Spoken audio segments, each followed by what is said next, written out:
Hello friends, welcome to my channel and thanks for watching this video. So we're going to discuss about RAMP stock or Liveramp Holdings INC.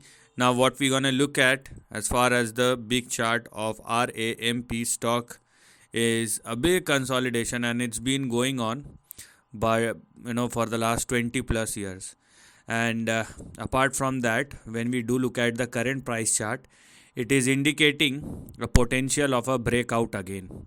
So the breakout is also something which we need to look at, but we cannot try to time it because it's been consolidating for the last 2 decades, and it has made an attempt way back in 2018, 2019 and 2021, but at the end of the day it was not successful. So what we're gonna do, let's wait for the breakout to happen, and the levels meanwhile what we're gonna look at are 40 and $47.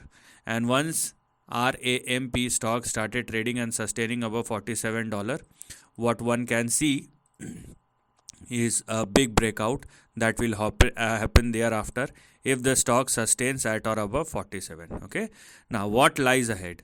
So as I told you, don't try to time the breakout, but what's beyond the breakout? So without I'm not going to take the entire thing. This small price action will tell me what lies ahead, but only if the stock sustains above 47. So this is the lower end of the range. Meanwhile, let me give you two more very important levels on the downside, and they are here we are, they are 19.96 and we have 17.37.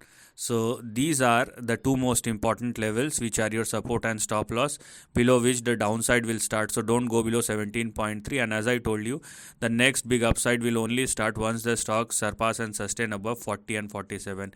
If that happens, or when that happens, what will open up in the next couple of months or years is a swing somewhere in between 130, and here we are, probably $300 in the next couple of years. So this is something which will open up as far as the next big breakout is concerned, and the trend thereafter. So this is the end of the video. Thanks for watching.